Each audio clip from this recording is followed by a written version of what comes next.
Look what I got in today. I'm so excited. Sometimes we make friends on Instagram, and sometimes those friends make decks. And this is a deck by my good friend Robb, also known as Pagan Sphere on Instagram. And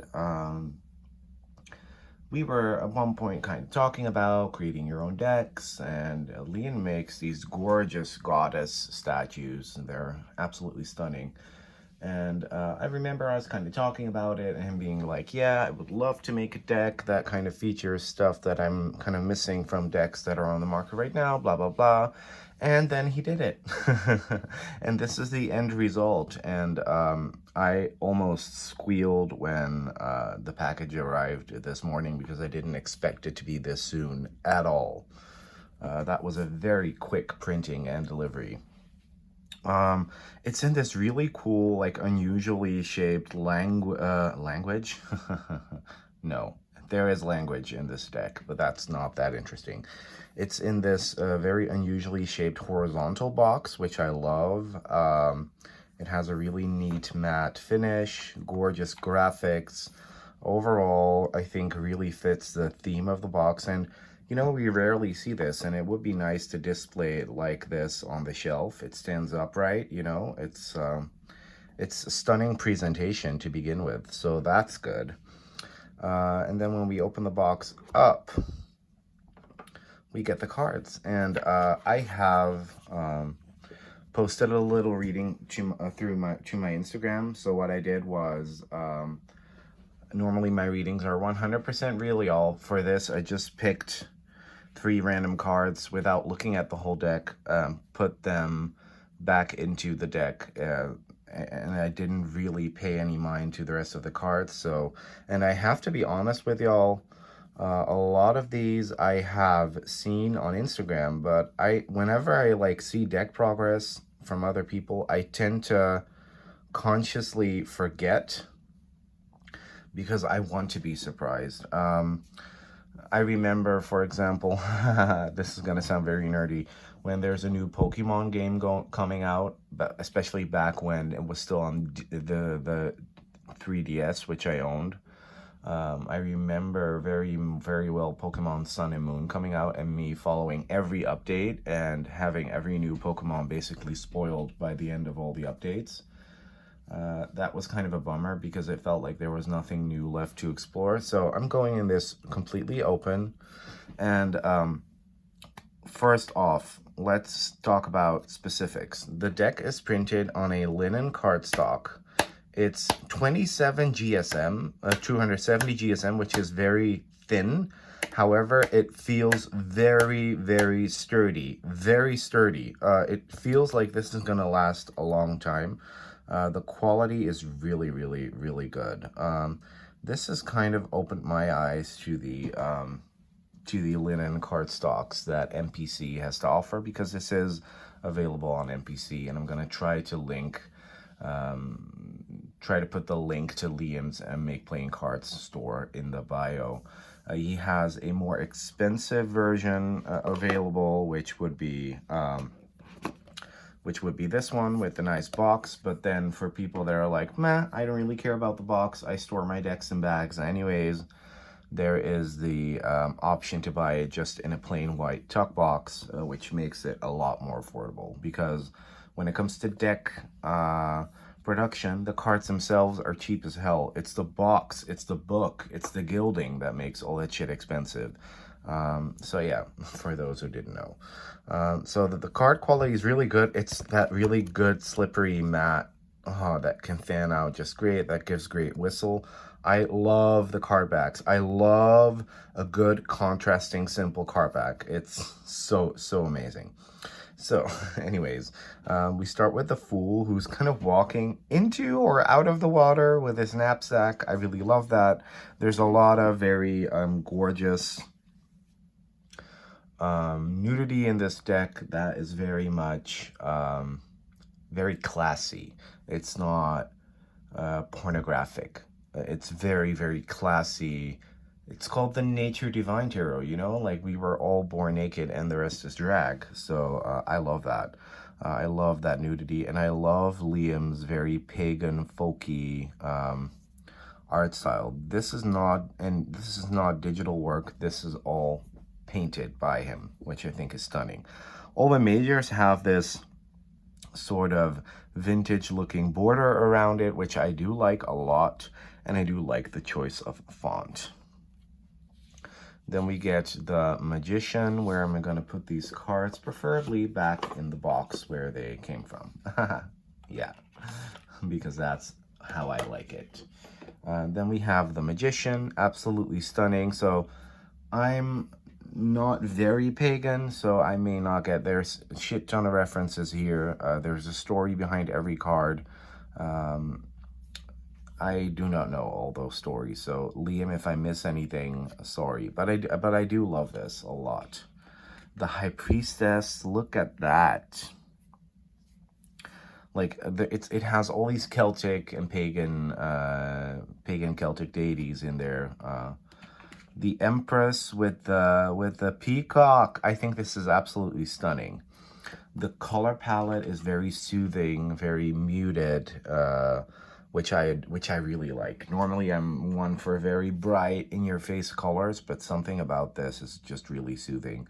Loving the Emperor. Loving the Hierophant. This must be one of my favorite cards in the deck. I adore this. Overall, you know, I really like that faceless style. I love the gender fluidness of the lovers here. I think it's amazing. Oh, whoops, this card was turned upside down because this was in my reading from this morning. The Chariot, also another one of my favorites, is Pegasus. Yes. When I remember when he started working on the deck and I saw that he made this, and I was like, bam, yes, that's it. Strength, I adore this. And once again, I'm not getting most of the references here, but that's okay. It's an energy that I'm feeling that I really like. Wheel of Fortune is another one that I adore in all its simplicity. Justice is amazing. I really like it. And I also love this Hanged Man. I think everything is really stunning. It's so raw, it's so amazing, and I love it. Temperance, that duality, the dark, the light, the above, the below, the world of the living, the world of the dead. Amazing. That the liminal space, basically. The Devil, which I love, with that snake. And this Tower card. This is it. This card is it. Like, it's so good. I adore this star. I love it. Then we get the Moon with this male fairy. This is really funny. I have a male fairy in my new The Star card, so that's really cool. The Sun, which I love, which I really, really, really adore. I adore the Sun. I think it's really good. Oh man, there's not one card in this deck I don't like. So this must be Caradron with the Cauldron, right? I'm guessing. The World. This is really reminiscent of Liam's goddess statues, I think. I love that. The art in all its entirety really is. This, now we get into the minors, and as you can see, the border is gone.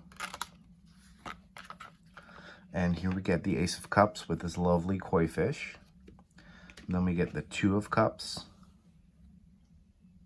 with the mermaid. Oh, there's so many mermaids and sirens in here. I love it. Three of Cups. Do you see that vibrant color of the water? The Four, oh, with the crab. The Five of Cups, which I adore. Six of Cups with the dolphin. Yes, that's such, like, if you know tarot, you know that dolphins go very well with Six of Cups. Seven of Cups with the lovely seagull. Oh, and the cups are turned upside down, kind of, and you have to, like, look what's underneath them. You know, maybe the seagull is, like, getting ready to pick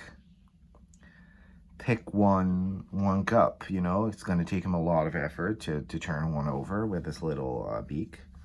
and he has to make the right choice, but maybe he can't really see what's underneath. That's really interesting. Or maybe that's kind of how I'm seeing it. Maybe I'm seeing it wrong.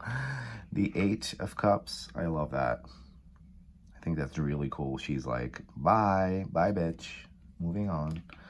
The Nine of Cups, very languid, very relaxing and luxury. Love that. And the Ten of Cups with the swans, which I absolutely fucking adore. Love it. And once again, I'm loving the color palettes, like the mutedness of it all. I really like that. Page of Cups, cute. Knight of Cups, super cute. The Queen of Cups, gorgeous with that river. Those blues are really popping. And the King of Cups, adorable. I love this. I really love this. We kind of get a King Triton-esque feel here. He's literally emerging from the water. Really lovely. I've glossed over this so quickly, but I have a knack for court cards. So with that page, we do kind of get that youthfulness of the frog, right?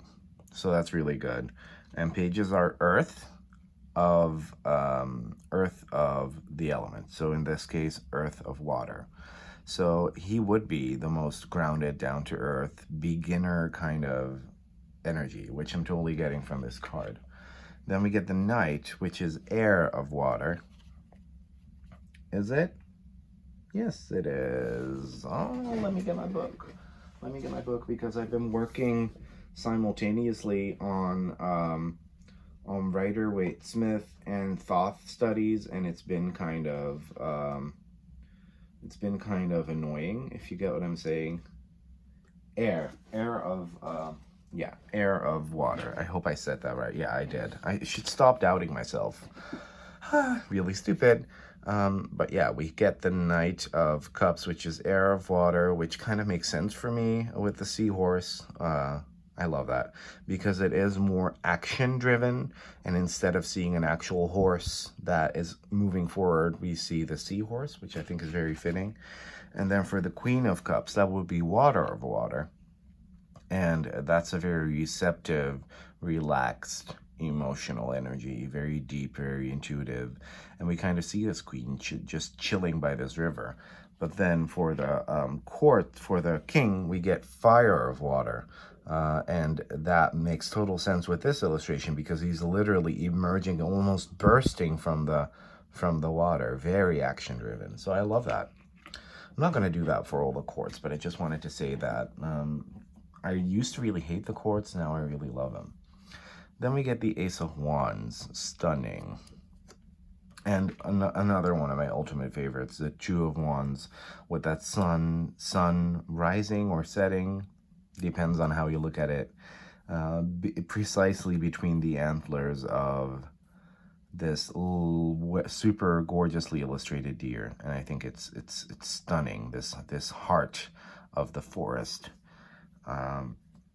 It's almost like we're in the card, and this is what we are seeing, right? And you could say that for a lot of these cards. It's like being transported into, you know, the United Kingdom thousands of years ago, where we would see scenes like this every day. Three of Wands, love that. That fairy is inspiring you to go. The Four, which is a bit more traditional, but I like it. I like that we kind of get this, hey, let's set up camp here instead of let's return home vibe. I think that's more fitting for me than the regular depiction. Five of Wands with the struggle or the playful battle. Six of Wands. Look at that. Oh, stunning, stunning. There is a bit of negative space sometimes in the cards. Sometimes I hate that. But in this case, it really adds to the muted tones. It's kind of, this deck is very, and I like that a lot. Even though there's a lot of nudity, it is kind of a demure deck, which makes it that much more mysterious. Seven of Wands, really, really dope here with that war paint. Awesome. Eight of Wands. Ooh, I like that. Nine of Wands. Oh, that phoenix rising from the ashes, yes. And 10 of wands. Oh, that little mouse has to carry all those sticks. Oh. Then we are headed into the page of wands, which I love. Very earthy feel to it. I like that. Knight of wands, very airy feel to it. Queen of wands, ooh, warrior princess, like that. And King of wands, warrior, oh, adorable. Ace of pentacles, the apple, like once again, the simplicity of it all. I love that. Usually and that's this is a typically me deck, because with me it's either or super ornate, super intricate line work, or gouache galore oil paintings, high art, or it's very minimal folk art, rough line work, or very minimal pastel, work, watercolor work, whatever. And I love this. This is adorable with the little foxes. Oh, and I like this one as well. So, and the Five of Pentacles. Once again, we're in these cards. This is what we're seeing. This is what we're observing. We're observing all of this. I love I love all the colors. Seven of Pentacles is great. Eight of Pentacles. Adore this. I adore it. Oh, wow. I really like this. I really like this. Oh, this it's really cool, guys. Seeing when you're in this world every day where tarot is a very big part of what you do and what you are. And a lot of deck creators, and you are creating your own decks, and you're constantly talking about shit like it. Sometimes it's let's just say it's been a while since a deck completely took my breath away and made me feel some type of way, made me feel made me become kind of emotional. The very last time that actually happened was probably when I opened the Marielle, which was over 3 years ago. And this is evoking so many emotions. This is childhood Levi. This is the world. This is the way I used to see the world back when I was a kid, and I kind of miss it, and I love that I get to relive it through this deck. So yeah, I think this is really stunning, even though it's not the most refined art. Like I said, it's not that super intricate, hardcore line work, high art, Llewellyn, Tarot of Dragons or Tarot of the Mermaids kind of like art, but it's so stunning. It's so evocative. I love this Page of Pentacles. Oh, and the Knight. Oh my fucking god. A unicorn. Are you fucking kidding me? The Queen of Pentacles, which I adore. This is motherly energy to me, like to the max with the wheat fields. And the King of Pentacles is also really, really, really cool. I like that a lot. Then we're headed into the Suit of Swords. I like this a lot for the ace, where she's literally falling from the sky. The Two of Swords, balancing those swords. Very cool. Three of Swords. Ooh. Almost where somebody else is like, stop being annoying as hell and use your fucking brain. Like, that slap in the face from a friend. Four of Swords. These swords have been resting for a long time, y'all. They're overgrown. And that little moon in the back, there's so many good details here. Five of Swords. Ooh. She's been through it, damn. The Six of Swords. Oh, that's really interesting, actually. Using those swords to just carve out the pumpkin, moving maybe away, trying to move away from that 5 energy by, doing some fun activities, rather than, this. You can depict moving away from a situation in many different ways. It doesn't always have to be a woman and a child sitting in a boat being driven away by men. It can be depicted like this as well, and I love that. The Seven of Swords, yes, I'm really getting 7 energy in here. I love that. And there will be people that are like, no, but he's supposed to be carrying 5 swords and there's supposed to be 2 left behind. But, you know, F that. I can see 7 of swords in here. I love this 8 of swords because they don't look bound.